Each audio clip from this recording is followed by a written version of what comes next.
for at least for this work, does not need other vehicles relative pose for controlling. Okay, so it only needs ship's relative position in its frame to do this. So that goes to a controller, and controller then outputs the body frame velocity and turn rate to land the vehicle on the on the ship. And you can use any nonlinear trick. In this paper, we are going to use an extended Kalman filter approach to do the sensor fusion or estimate these states. So that is the idea. Okay, so this block you can spend time. This is an important block. What comes here, what comes from where, and where the estimation is happening. Okay, you can use this block at multiple places.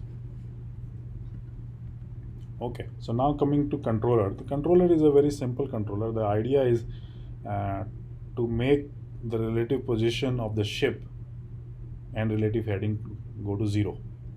Okay, that is the, maybe I can write a control objective. We need to write a control objective here. I can put a comment here. Write a control objective. Okay, so the control objective is basically to derive the relative position of the ship in landing vehicle's frame to 0 and relate. So what does that mean? Means when you are landing, that means there is no relative position, right? Both ship and the quadrotor are at the same position, so it has to go to 0. So that is the control objective, and you have to derive the psi 3 0 to 0 2 so that both are aligned, both are moving in same direction basically. So psi 3 0 goes to 0 and p 3 0 goes to 0. That is the objective of the controller here. Okay, and we are using a very simple PI controller here, which is a proportional controller. This is basically to offset the ship's position, because ship is moving with some velocity and something, so that is rotated to 0th vehicle frame, and that plus the additional velocity that you need, because what will happen at the end, your psi 3 0 is 0, right? So this R30 will become identity matrix, right? Because they are in same frame. So basically, if ship is moving plus at a v3 velocity, so your velocity of the quadrotor has to be that velocity v3 plus the error in position, right? So when the error in the position goes to 0, only remaining term will be v0 equals to v3. So that actually tells you that your vehicle is moving at this same here. If this is psi 3 0 goes to 0, then your turn rate of the quadrotor has to be equal to the turn rate of the ship. It should be 3. This should be 3 here. Yes. Okay, so that is the idea. In later on stage, this is a very basic controller. We will use a sliding mode controller and for the future work, but here is basic controller. Okay, so now we come to results part here. In results, you can talk about you're using MATLAB, and we are using a very high fidelity 12 state equations of simulator for quadcopter, and you can also give information about ships motion, which the equations of motion look same, but it can be simulated using that Shrikant Siripalli's paper. You can cite that here. These are the simulation parameters and range, noise in range, noise in velocity, and noise in turn rates. So these are the basic parameters that you need. You are simulating your environment. Okay. So the first thing is where ship is moving on a straight line. This I don't know what color, cyan color. Cyan color is where ship is moving on a straight line.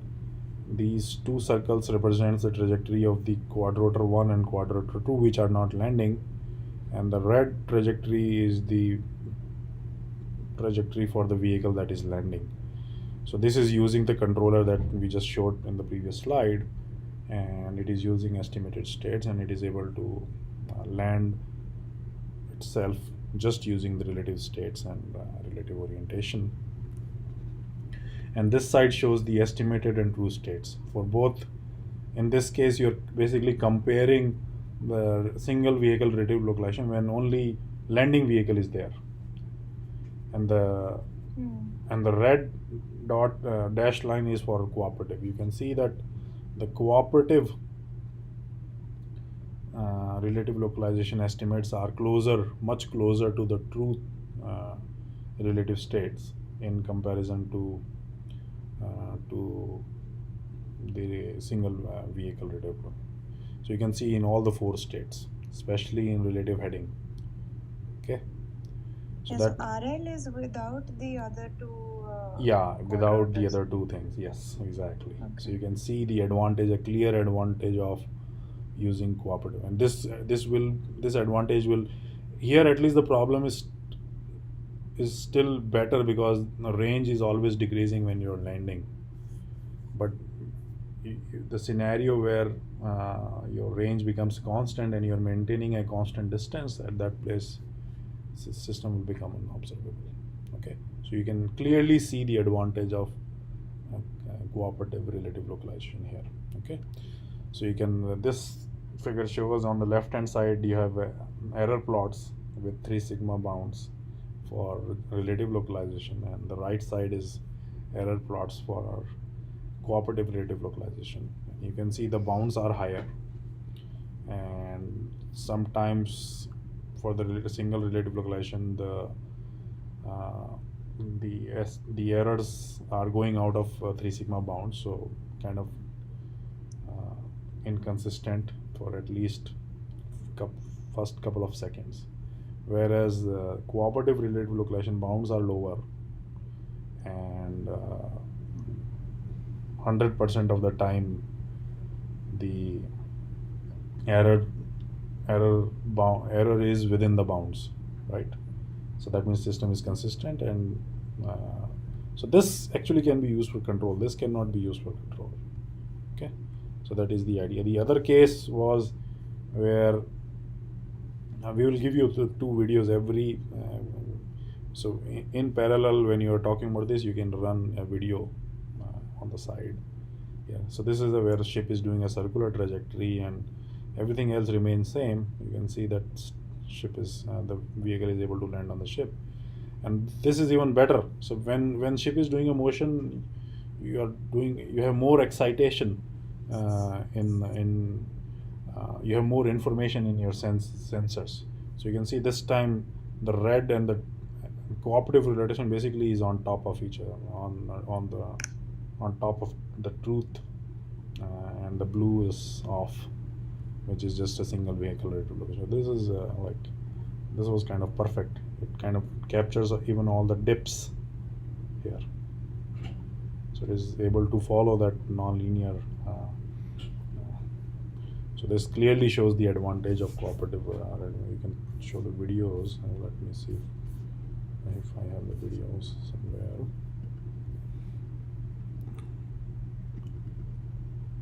So this video basically shows.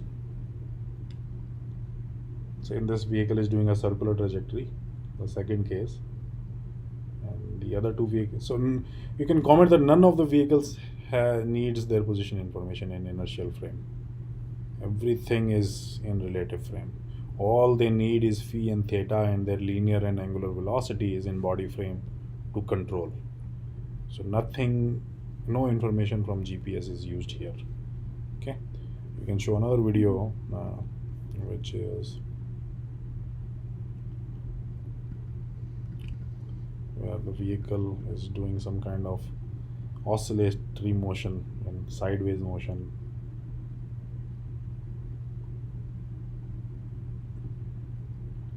And the part rotor is still able to.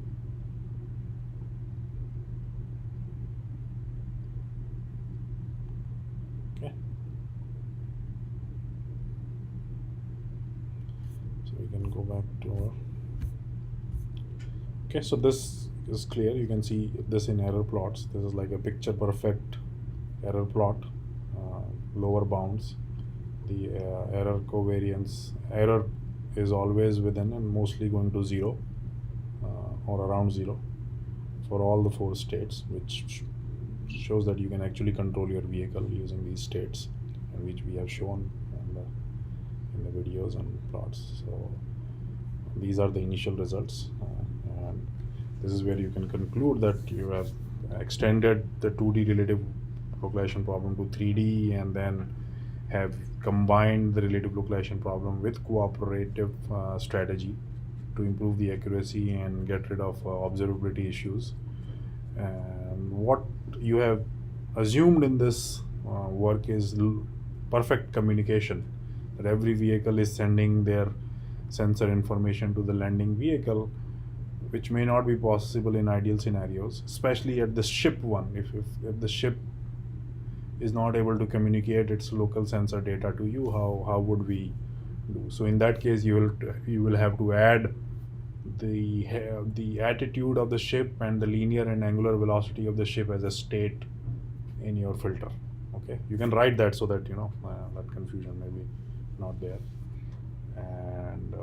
And then right now we just manually chose the control for the other 2 vehicles, quadrotor 1 and quarter 2. You can investigate the optimal strategies which provides you more information, or which increases the observability, or which reduces the uncertainty in estimates. So you can do a observability analysis and then find out how the motion of the other 2 vehicles impact the quality of estimates. That is what in future we will going to do. And then right now cooperation is only happening in terms of